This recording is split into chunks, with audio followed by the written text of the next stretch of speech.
chain or the center pole or that orange mark. With that branch in the way makes it difficult. Steve's got to deal with the same tree.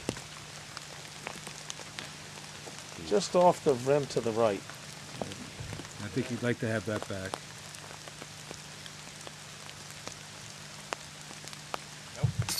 Nope, Mike chains out high. So Matt, you can see there's a level of frustration out there with the elements. How do you keep it together? Well, it's really tough. It's really what you're doing now. You're grinding. You're grinding to make pars, and if nothing worse than a 4 when you get in trouble. So bogeys for the three of them. Yeah, they're grinding they're it out. leaving room.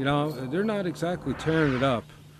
All right, Matt, hole 11, a par 3, 303 feet. What do we have to deal with here? Well, this is the Boy Scout hole. They planted trees all in a row here. It's a big right to left shot.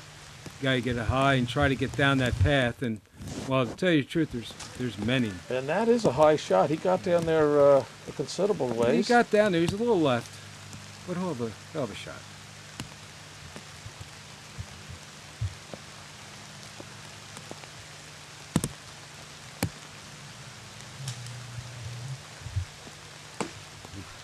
Catches an early tree there. Mike is a great competitor. I'm sure all the players feel it when they're playing against Mike. Yeah, sometimes, you feel like Mother Nature's working against you. Everybody's against you, You got to really try to grind it out and give you your best effort, and hopefully things will turn around. See, that's a well-guarded basket there, Matt. Yeah. The tree's right there. The Boy Scouts were very, very good in laying out straight rows of trees that when you're off on an angle, it really leaves not much to look at the basket with.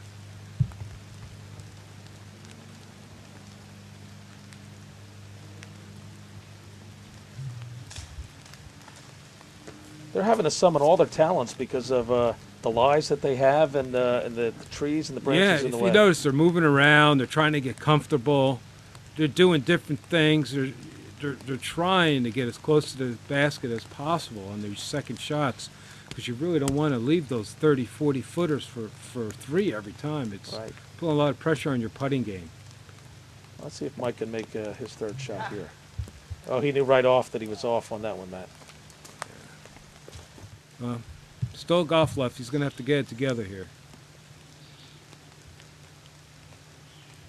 Here's a tester here for Steve. Right in. Oh, nice 3. Yeah, that's what I'm talking about. You're going to have a lot of these putts. That's a knee knocker from that distance right there. Mike finishes up. Yeah, another bogey. He needs to get off that bogey train if he wants to make it 2 for 2. Well, if anyone can do it, Mike Moser certainly is the caliber player to turn it around. Yes, he is. Right, so we finish up that hole, and we've got Brian now in the lead. Bogey for Mike. Yeah, well, it's 2 in a row, and Mike needs to make something happen here.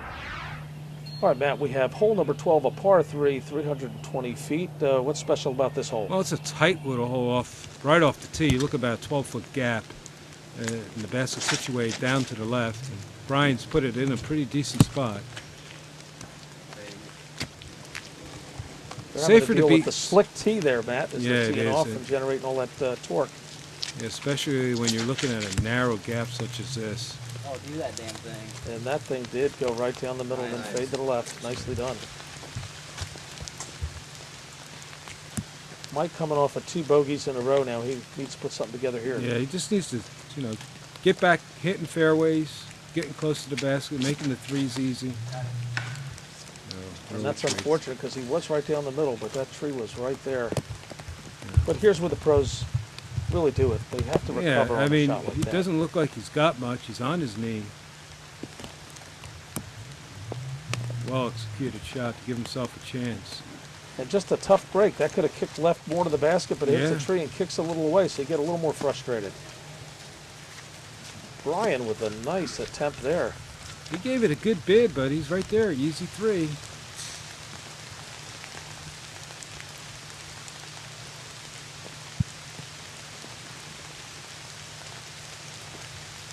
Just over and to the left. Not what he was looking for. All right, Steve, he can get a 2 right here. And Nice, he does. That was a nice motion there. That is a Matt. bonus deuce. Let me tell you.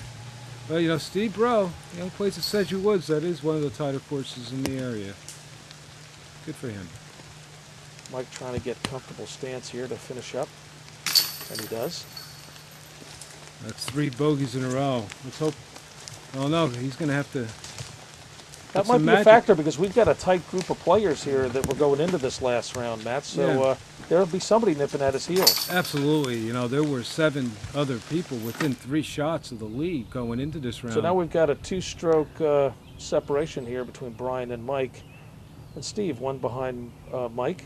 Yeah, it was a big birdie to pick up some much-needed shots. We're going to go to break now, Matt. We'll be right back.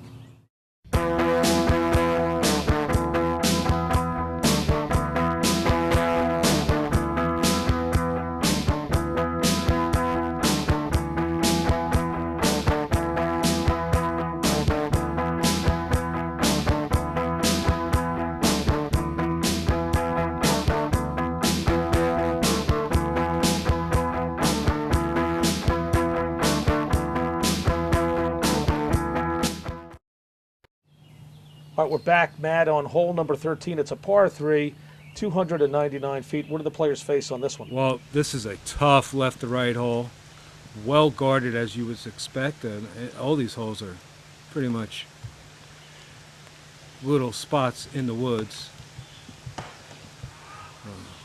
Not happy there. No, he's not in a good spot.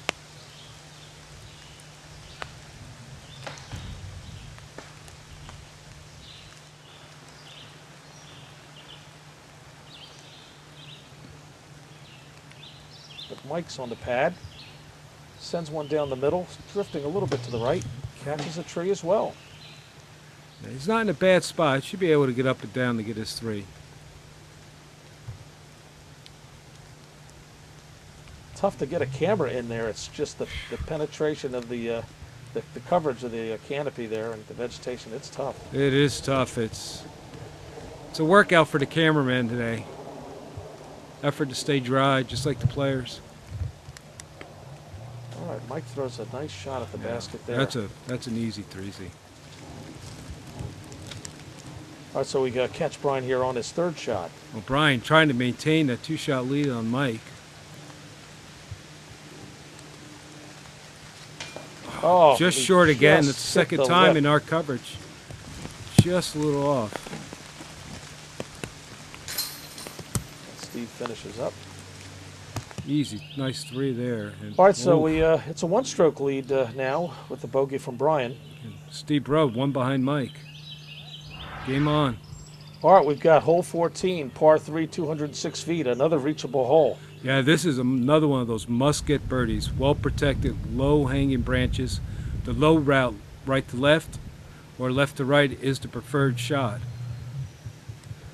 All right, we've got a skip there, but that skipped a little far away. Yeah, but he's going to have an open look at it. It's the most important thing. I mean, you don't really want to be short of this hole because of the low-lying branches. Mike catches a little bit of the branches, but he's sitting in pretty good position. Just a little short, and we'll have a look at it. Brian flicks one out forehand.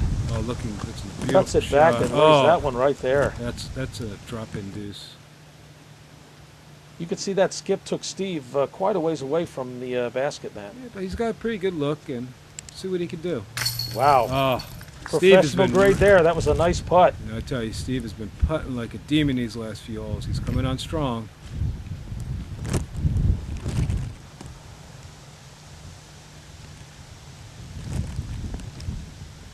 Musket for the bows. Mike's right there. Mike gets down on his knee quite frequently, Matt. Yeah, That well, gives you a stable position. You'd be surprised. It actually opens up some low shots, and it gives you a full range of motion on your putting motion. And a nice birdie there at the end. Yes. Actually, everyone birdied there, so we got the same lead. Same maintain, the 1 shot between It's each close.